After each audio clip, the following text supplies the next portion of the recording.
चलो देखो, एरोमेटिक क्या हूं मैं, एरोमेटिक हूं मैं ऐसे ऐसे यौगिक जो एक क्या हूं, बंद श्रृंखला के रूप में हो। या तो पहले एलिफेटिक करवा दिए, एक शाखा युक्त एक सीधी श्रृंखला में हो, वे क्या हूं मैं, एरोमेटिक एलिफेटिक। अब ये एरोमेटिक, एरोमेटिक क्या हो, जैसे बंद श्रृंखला, जैसे बेंजीन बताई हमने कल तुम्हें, ये बताई बेंजीन, ये क्या है, एक बंद श्रृंखला के रूप में, तो ये क्या है, एक एरोमेटिक यौगिक है बेंजीन। या तो इस तरीका से लिख दें, या बेंजीन है कई टाइप हूं मैं, या बॉन्ड ज्यादा टेढ़ी सी ना बन गई कुछ,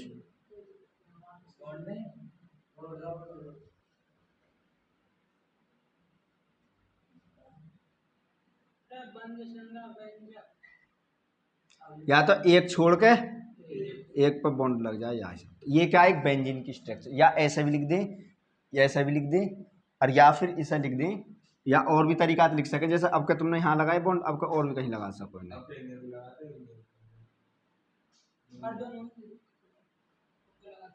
देखो अब यहाँ लगाए, यहाँ लगा दो तुम, एक छोड़ के एक, ठीक है। ये क्या बेंजीन है, C6H6। ये देखो कैसा C6H6, यहाँ पर है CH, यहाँ जगह CH, यहाँ भी कितना रहे CH, यहाँ भी कितना रहे CH, यहाँ भी कितना रहे, हर मोड़ पर कितना रहे CH, यहाँ भी कितना रहे। देखो कार्बन 1 2 3 4 5 6, 6 से 1 2 3 4 5 6 हाइड्रोजन, ठीक। अब देखो इनकी करीब, क्योंकि हाइड्रोजन कितनी के रहे, 4 रहे सही हो सकता। देखो 1 2 3 और 1 4 है कि नहीं, है 4, 1 2 भाई डबल बॉन्ड 2 3, एक हाइड्रोजन और एक हीरो 4। देखो यहाँ 1 2 और एक 3 और एक 4, सबके 4 4 है ना बैलेंसी। एक तो हाइड्रोजन है, एक हाइड्रोजन है वो डबल बॉन्ड एक और ट्रिपल बॉन्ड है, 3 बॉन्ड के भी है, एक ही है, 4 है तो वे सबके यही है। या ऐसे लिख दें, तो ये क्या है, एरोमेटिक यौगिक है। किसमें सेम वही है, खाली ये जो बतावे ना, अंदर जो बतावे का है, ये इस चीज बतावे का अंदर एक छोड़कर एक, हाँ साइक्लो के रूप में। जैसे अब क्या इसे लिख दे यहाँ जगह, ये भी क्या है, एक एरोमेटिक यौगिक है। अब ये यौगिक को नाम क्या होगा, देखो यहाँ पे क्या होगा, CH, एक और एक 2 और 2 CH2, 1 2 और यहाँ पे कितना होगा CH2, हर कोने पे क्या होगा कार्बन संख्या CH2, यहाँ पे भी CH2, इस पे भी CH2। इन पे कहीं कहीं कोई ग्रुप लगा दे, यहाँ Cl जोड़ दे, यहाँ Br जोड़ दे, तो वो अलग है, जब IUPAC में समझोगे तुम। तो देखो यहाँ 2 हाइड्रोजन की 2 आ गई यहाँ जगह, 1 1 2 4 है कि पूरी, एक बॉन्ड 2 और 2 हाइड्रोजन 4, ऐसे इन सब कहेंगे 4 4। या वो नाम जो है 1 2 3 4 5, 5 पे क्या है, पेंट, साइक्लोपेंटेन या को नाम है जाएगा। जब बंद श्रृंखला जो होगा ना वहां साइक्लो लगी करे, साइक्लोपेंटेन, साइक्लोपेंटेन। यदि आपके साथ एक हाइड्रोजन कम करते रिएक्शन Cl लगा देते हैं जगह, तो 1 क्लोरो साइक्लोपेंटेन। फिर क्या है, कहां से काउंटिंग करें, जहां ग्रुप लगाओ, जिंगे ग्रुप पास में हो, तो 1 2 3 4 5, 5 पे क्या है पेंटेन, 3 पे ब्रोमो हो तो 1 क्लोरो 3 ब्रोमो। फिर कितना पूरी श्रृंखला क्या कम है, बंद साइक्लो पेंटेन, वो बताया जाए पूरा ग्रुप रे फोन के हिसाब से ट्रिक रे, ब्लोरो क्लोरो आयोडो, इनके सब बताया जाए कौन से काउंटिंग पहले दी जाएगी, ये दी जाए उनकी क्रियाशीलता के ऊपर, जोन से ज्यादा वह पहले, ठीक है। तो अब यहाँ को नाम क्या है जाएगा भैया एक कंडीशन पे, तो 1 क्लोरो साइक्लोपेंटेन, क्योंकि बंद श्रृंखला के लिए साइक्लो जरूर लगेगी, साइक्लो पेंटेन, ठीक है। अब ये है क्या यहाँ जगह पर, लेकिन हमने क्या बनाया हो, ये खाली CH2 को बनाया ना कि यहाँ को बनाया हो, आई समझ में आई। लिखो तो इसकी परिभाषा लिख लो,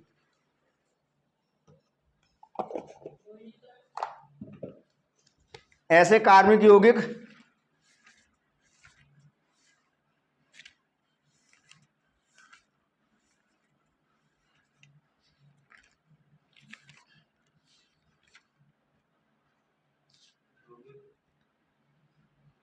जिनके कार्बन परमाणु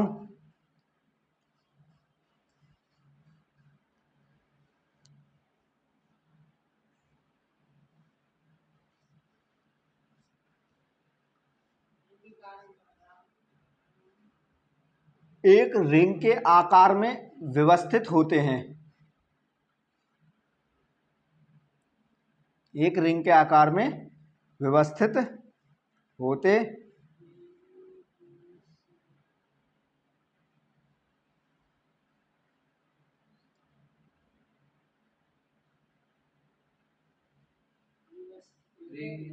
व्यवस्थित होते हैं, उन्हें एरोमेटिक रिंग, एक रिंग के आकार में व्यवस्थित होते हैं,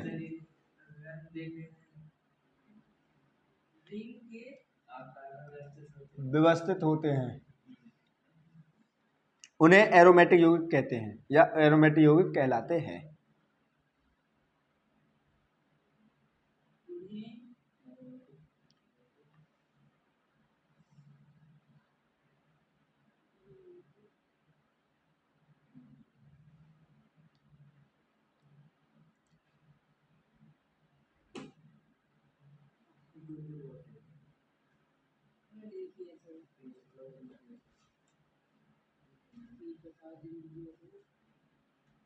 ये सही है, बोर्ड के पेपर में ऐसे लिखूंगा। लिख लिए, एग्जाम्पल ने उतार लो।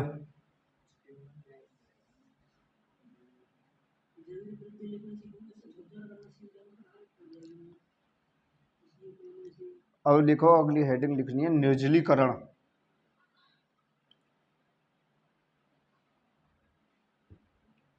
जब एसिटिक अम्ल को पेंटाफॉस्फोरस ऑक्साइड के साथ अभिक्रिया कराते हैं तो वह जल के अणु प्रस्तक हो जाता है, तो उस क्रिया को निर्जलीकरण अभिक्रिया कहते हैं। एसिटिक अम्ल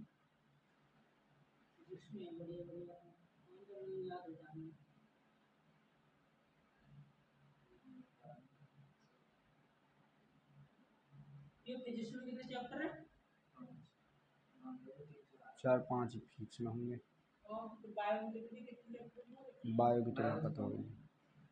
5 आगे 5 आगे कुल 14 चैप्टर 4 चैप्टर बायो 4 है फिर बायो ना पांच वो दे दी कौन बना के बायो की बड़ा चैप्टर है 16-17 पेज है एक चैप्टर। बायो के प्रैक्टिस सेट में तो क्वेश्चन मैं बता दूंगा, तुम उन्हें तो जरूर कर लेना, 100% याद, बाकी और करना ही करना है ना बाबा।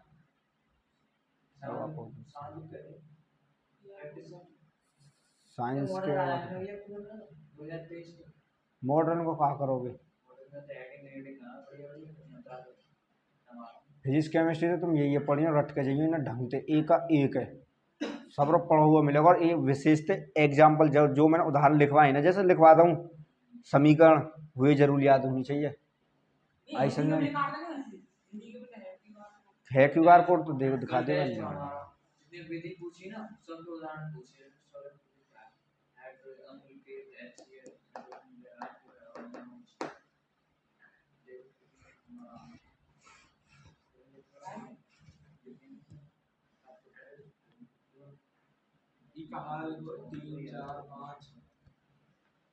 ये कार्बन संख्या डाली है मैंने पहले पे, ये कार्बन मान लिया दूसरा तीसरा चौथा पांचवा, तो 5 पे क्या है ऐसे डालिए मैंने भी काउंटिंग के लिए।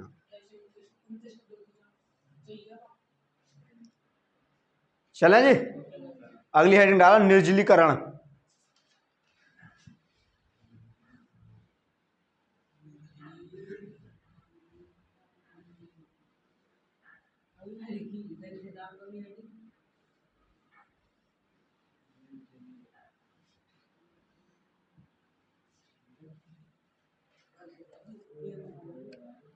निर्जलीकरण ऐसा भी क्रिया पूछ ले। देखो निर्जलीकरण क्या हो गए, जब एसिटिक अम्ल की अभिक्रिया पेंटा ऑक्साइड क्लोराइड के साथ करावे तो वो क्या जल के कुछ अणु त्याग दे, जिसके फलस्वरूप जो क्रिया हो गए उसे क्या करें, निर्जलीकरण अभिक्रिया। निर्जली को मतलब समझ रहे हो, जल को निर्जलीकरण हुआ है वहां से। जैसे CH3COOH, ये क्या, एसिटिक अम्ल को एसिटिक अम्ल के साथ COOH क्या कराएंगे, पेंटा ऑक्साइड P2O5। हाँ, ये दोनों को संयोग होगा, ठीक है। काय की उपस्थिति में, पेंटा ऑक्साइड की उपस्थिति में, तो ये जल के कुछ अणु तैयार, तो ये बन जाए CH3CO,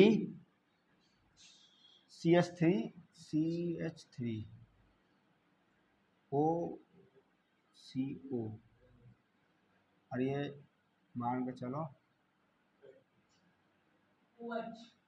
अरे या थोड़ा ऐसे कर लो, यूं करके H2O तो जल बाहर लेकर जाएगा, H2O, 2 हाइड्रोजन चले गए, एक ये चला गया, एक ये चला गया, एक क्या गया यहाँ पे, एक ऑक्सीजन गया। ऑक्सीजन क्या बचेंगे अब तुम्हारे पास, 3 ऑक्सीजन बचेंगे, एक ऑक्सीजन इनमें तो ये आ गो, एक बाकी इनके साथ आ जाएगा। तो जल के अणु क्या त्याग दिए, जल को अणु त्याग दिया अलग, तो ये क्या बन जावे, निर्जलीकरण अभिक्रिया के में यहाँ में 22 P2O5 पेंटा ऑक्साइड बोले हैं, पेंटा ऑक्साइड की उपस्थिति में, देखो बोल दूंगा मैं अभिक्रिया में, यानी कहने को मतलब जो एसिटिक अम्ल को पेंटा ऑक्साइड की उपस्थिति में गर्म किया जाता है तो वह आपके अपने जल के कुछ अणु त्याग देता है, जिसके कारण जो अभिक्रिया होती है वो क्या कहलावे, निर्जलीकरण कहलावे। ऐसा नहीं, निर्जलीकरण के लिए यदि तुम्हें ये याद है तो यहाँ समझो पूरी परिभाषा याद है, यदि ये पता ना तो फिर बेकार है। ये क्या, एसिटिक अम्ल, एसिटिक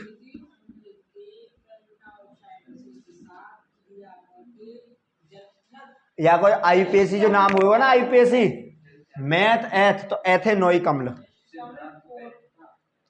लिखो, लिखो एसिटिक अम्ल को निर्जली कारकों, ये निर्जली कारक है, ये जो है यहाँ जी के निर्जली कारकों, निर्जली कारकों, निर्जली कारकों, इन्हें लिखे निर्जली कारक है, कारकों, निर्जली कारकों कोष्टक में डाल दियो फॉस्फेरस पेंटा ऑक्साइड, फॉस्फेरस, फास्फेरस है, फॉस्फेरस ऑक्साइड, 5 पे क्या है, 5 के लिए पेंटा ना, तो पेंटा ऑक्साइड, पेंटा ऑक्साइड तुम्हारा है पेंटा क्लोराइड, हाँ या यूं करके लिख दिया, ठीक है।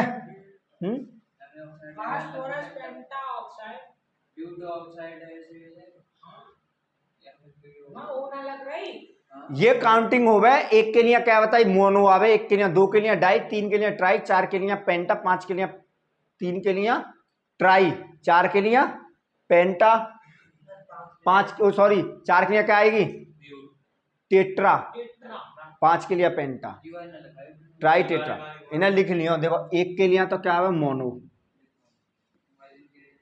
मोनो, मोनो, मोनो को मतलब समझे, जैसे CO लिखी आ जावे, CO का ऑक्सीजन संख्या एक ही तो है, कार्बन मोनोऑक्साइड CO, इन या लिख रहे हो, हाँ लिखो एसिटिक अम्ल को निर्जली कारकों फॉस्फेरस पेंटा ऑक्साइड की उपस्थिति में गर्म करने पर, की उपस्थिति में गर्म करने पर इसके दो अणुओं में से जल का एक अणु पृथक हो जाता है। फॉस्फेरस पेंटा ऑक्साइड की उपस्थिति में गर्म करने पर इसके 2 अणुओं में से, किसके 2 अणुओं में से, एसिटिक अम्ल के 2 अणुओं में से, इसके 2 अणुओं में से एक जल का अणु पृथक हो जाता है।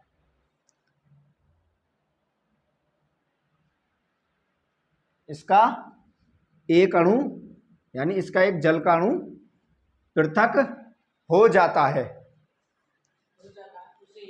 पृथक हो जाता है। इस क्रिया को निर्जलीकरण, निर्जलीकरण कहते हैं या निर्जलीकरण अभिक्रिया कहते हैं, ठीक है।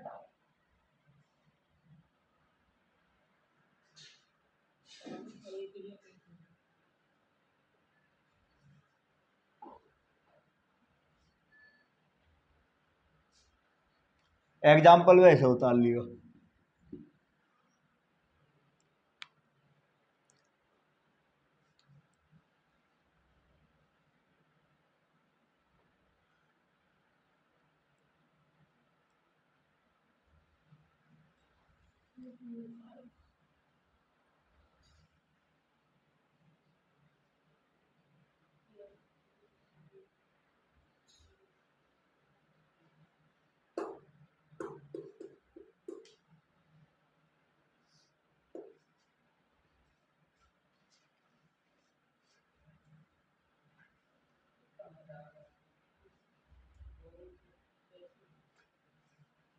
क्या बोला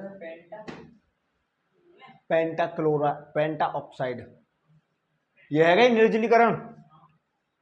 क्या बताई हमने? एसिटिक अम्ल को जब निर्जली कारक, निर्जली कारक क्या है? फास्फोरस पेंटा ऑक्साइड की उपस्थिति में गर्म किया जाता है तो इसके दो अणु, किसके दो अणु? एसिटिक अम्ल के दो अणुओं में से एक जल का अणु त्याग देता है या पृथक हो जाता है।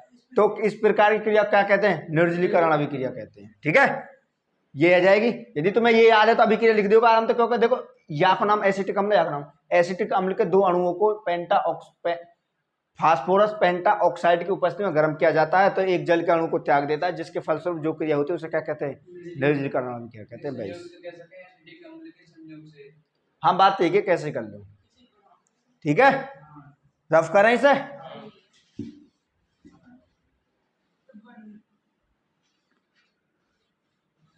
देखो एक के लिए अलग है मोनो, वन की उपस्थिति है तो सीओ जैसा लिखना दे, मोनो मैं लिखे दूं मोनो। दो के लिए अलग है डाई, तीन के लिए अलग है ट्राई, चार के लिए अलग है टेट्रा, पांच के लिए अलग है पेंटा, छह के लिए हेक्सा, सात के लिए हेप्टा, आठ के लिए ऑक्टा। ये तुम्हारे आमे नाम है, ये कभी यूज ना होंगे, बाकी लिख लो। छह के लिए हेक्सा, सात के लिए हेप्टा,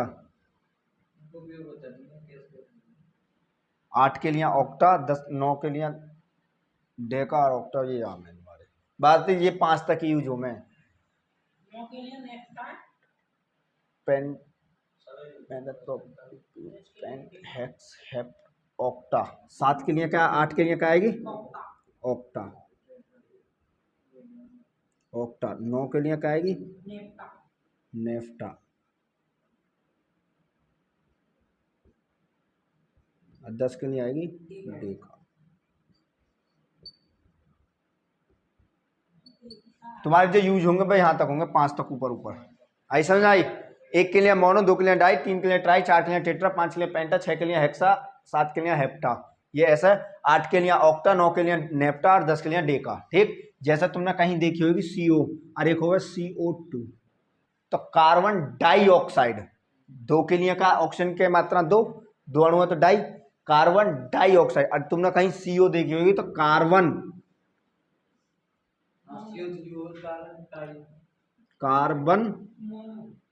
मोनोऑक्साइड लिखी हुई देखी हुई, मोनो ऑक्साइड।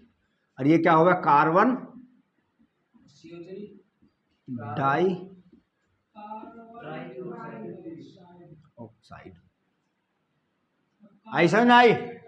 एक है तो मोनो, दो तो डाई, तीन है ट्राई, चार है तो टेट्रा, पांच है तो पेंटा। जैसा भी लिखवाई का हमने P2O5 तो फास्फोरस पेंटा ऑक्साइड, क्योंकि 5 के लिए क्या है? पेंटा। यदि यहाँ हाँ जैसा कर दे, जैसा मान चलो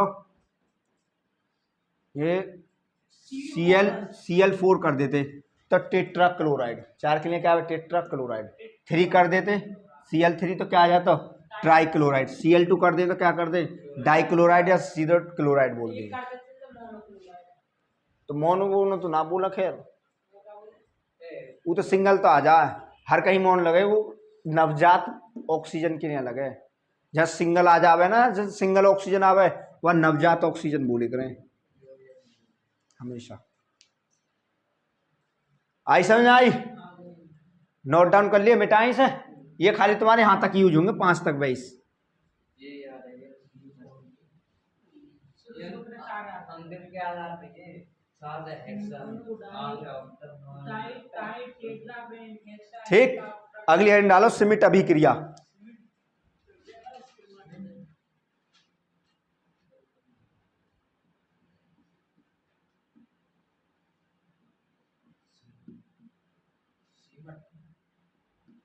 ये आई पहली बार, मतलब पिछली बार, पहली बार ना।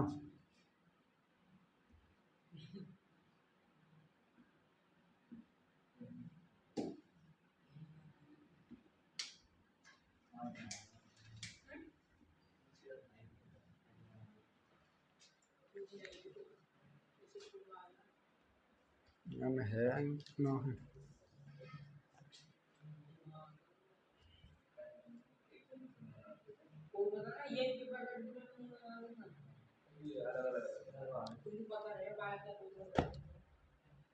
देखो ये क्या हुआ है, CH3COOH एसिटिक अम्ल को N3H, ये N3H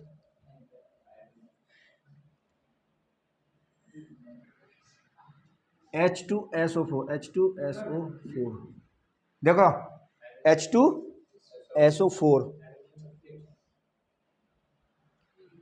जब एसिटिक अम्ल को हाइड्रोजोइक अम्ल के साथ H2SO4 की उपस्थिति में अभिक्रिया कराते हैं, जिसके फलस्वरूप जो अभिक्रिया हो गए उसे क्या बोले, सिमिट अभिक्रिया हो गए। हाइड्रोजोइक अम्ल है, हाइड्रोजोइक अम्ल, हाइड्रोजोइक अम्ल। अम्ल क्यों आई यहाँ जगह, क्योंकि H+ आयन दे हुए यहाँ पे, आई समझ आई, N3H के साथ। ठीक है, जब एसिटिक अम्ल को N3H यानी हाइड्रोजोइक अम्ल के साथ H2SO4 की उपस्थिति में गर्म किया जाता है, जिसके फलस्वरूप जो अभिक्रिया होती है उसे क्या कहते हैं, सिमिट अभिक्रिया कहते हैं। ठीक है, लिखो तो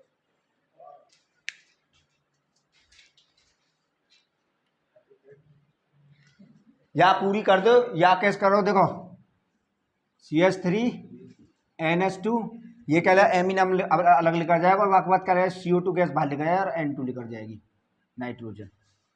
देखो कैसा है, CO2 गैस है तो ये बाहर निकाल देखो, वाके बाद NH2N एक हाइड्रोजन यहाँ को और एक हाइड्रोजन ये, तो CH3NH2 यहाँ बन जाएगा, ये बाहर लिखा, उसके बाद बचा क्या, हाइड्रोजन नाइट्रोजन गैस, तो नाइट्रोजन ये N2 वहां से बाहर निकल जाएगी, एक N यहाँ के साथ आ जाएगी, है ही संतुलित। तो कहने वाला क्या बना दे, एमिनो अम्ल बना दे, यहाँ जी कहते एमिनो अम्ल, या के फलस्वरूप एमिनो अम्ल बनाता है। अभी लिखा, लिखो पहले परिभाषा लिख लो, मेथिल एमीन, क्योंकि एक पे क्या आवे भाई, ये कार्बन पे क्या आवे, मैथ तो ये आवे, तो ये है जावे मेथिल, मेथिल एमीन। NH2 होवे एमीन, NH3 होवे अमोनिया, NH4 होवे अमोनियम, ये बताई मैंने, NH3 NH4 ये करवाई ना है मैंने, NH3 तो ammonia, ammonia, NH4 ammonium, ammonium, और NH2 क्या करो, NH2 क्या है, एमीन। आई समझ आई कुछ,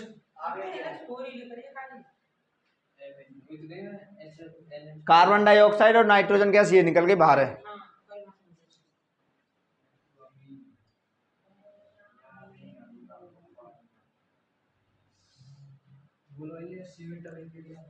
लिखो सांद्र सल्फ्यूरिक अम्ल, सांद्र सल्फ्यूरिक अम्ल की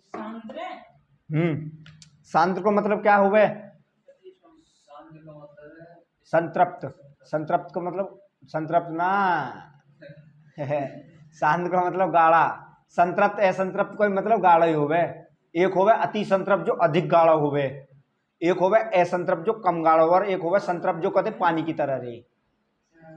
भाई पानी लोगे तो संतृप्त, और शहद वगैरह लोगे वो आवे असंतृप्त में, और अति संतृप्त में और भी ज्यादा गाढ़ो आ जावे, जो बातें ज्यादा कभी गाढ़ो ना हो।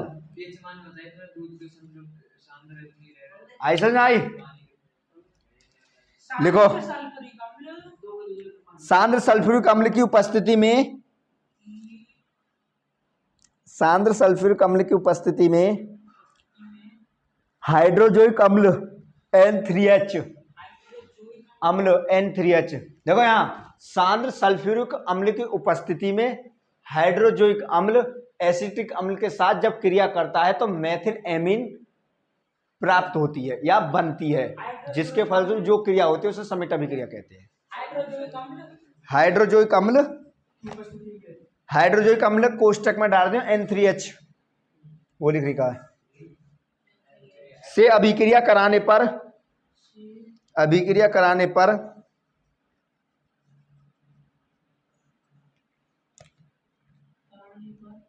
अभिक्रिया कराने पर एसिटिक अम्ल एमीन अम्ल देता है। ये रहा ना एसिटिक अम्ल,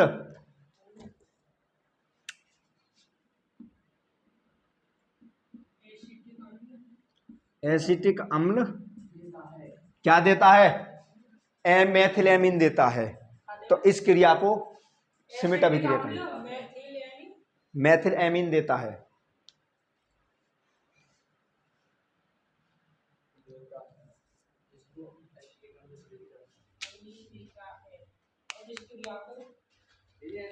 देता है इस क्रिया को मेथिल एमीन।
चलो भाई उधर गई। अब हेडिंग डाल दो निर्जलीकरण, निर्जलीकरण तो करवा दी थी, एस्टीकरण डालो।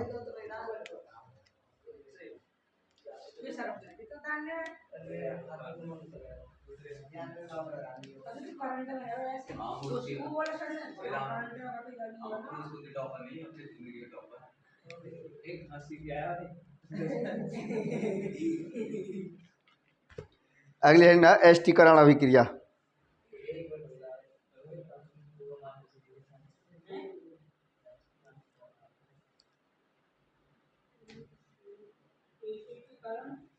अभिक्रिया एस्टीकरण अभिक्रिया, ये आई समझ में।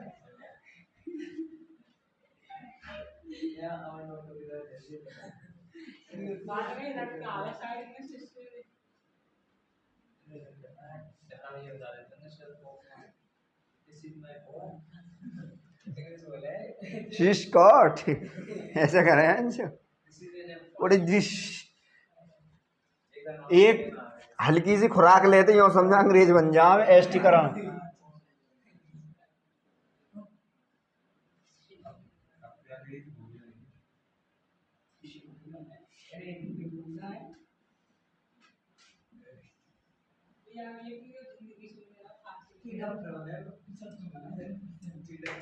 एस्टीकरण अभिक्रिया देखो क्या होगा जब एल्कोहल और कार्बोक्सिलिक अम्ल को यानी CH3COOH प्लस के C2H5OH को H2SO4 की उपस्थिति में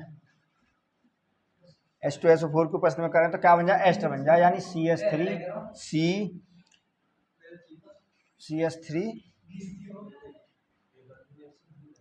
C2H5 अब प्लस के क्या निकल जाए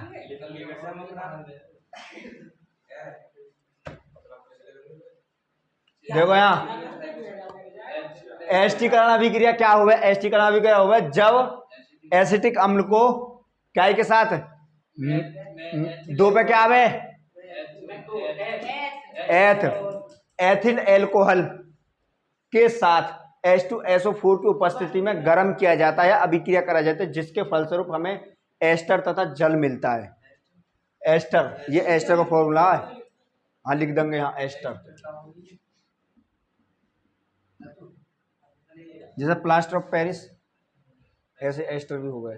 तो H2SO4 यानी H जल बाहर निकल जाए जिसका अभिक्रिया क्या कहते हैं एस्टीकरण अभिक्रिया कहते हैं। ठीक है, जब एसिटिक अम्ल को एथिल अल्कोहल के साथ H2SO4 की उपस्थिति में ये भी कौन सा सांद्र SO4 की उपस्थिति में गर्म किया जाता है तो एस्टर मिलता है तथा जल बाहर निकल जाता है जिस अभिक्रिया का कहते हैं एस्टीकरण अभिक्रिया कहते हैं। भाई यदि तुम्हें ये याद है तो भाषा तो अपने आप लिख दोगे तुम। लिखो एल्कोहल कार्बोक्सिलिक अम्ल के साथ या कार्बोक्सिलिक अम्ल भी बोल देंगे दूसरा नाम IUPAC के साथ एल्कोहल कार्बोक्सिलिक लिख हाँ ना कार्बोक्सिलिक सीधी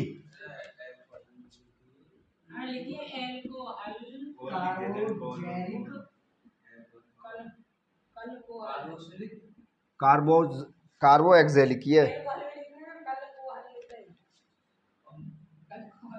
अम्ल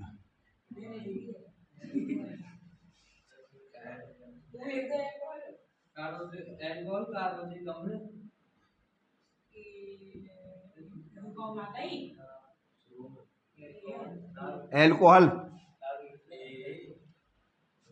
अरे कतई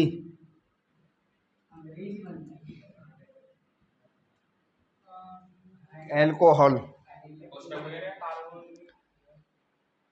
एल्कोहल है हलना होल है ये लिखना एल्कोहल कार्बोक्सिलिक अम्ल एल्कोहल कार्बोक्सिलिक अम्लों के साथ निर्जली कारक की उपस्थिति में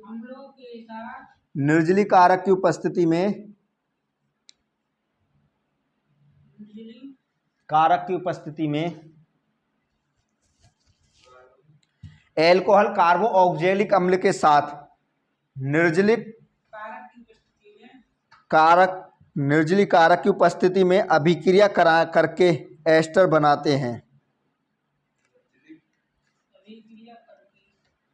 बनाते हैं। निर्जलिक कारकों की उपस्थिति में अभिक्रिया करके क्या बनाते हैं एस्टर बनाते हैं। उस अभिक्रिया को एस्टीकरण अभिक्रिया कहते हैं। ये पिछली बार आई, एक तो प्रतिस्थापन एक सिमिट और एक ये तीनों ही आई एक साथ। देखो यार एस्टर को दूसरा नाम क्या होगा या बोले एथिल एसीटेट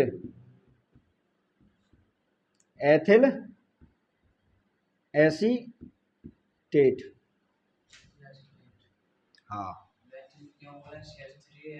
देखो क्या कारण है दो मैथ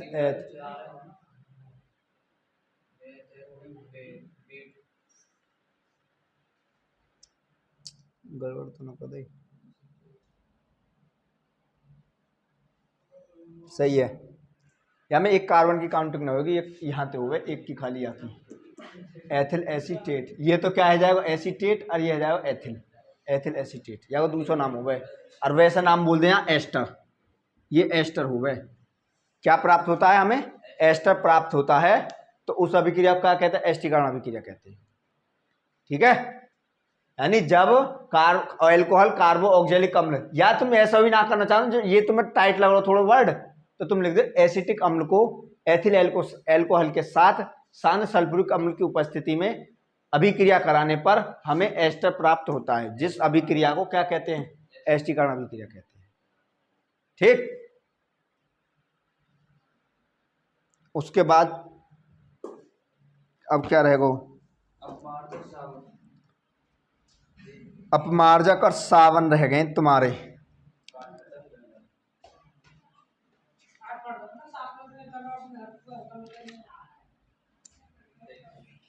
उच्च अणुभार वाले कार्बोक्सिलिक अम्लों के सोडियम पोटेशियम लवण को साबुन कहते हैं। साबुन का सूत्र बहुत खतरनाक है, C17H35OCOONA, C17H35COONA। पूछ ले कभी कभार। अब ये साबुन और अपमार्जक है, कल कर ली हूँ, क्या करवा में मर्जी है। 5वां चैप्टर रह जाएगा, 5वें चैप्टर में टोटल थोरिया में नांगी तुम्हारी अभिक्रिया पविक्रिया से।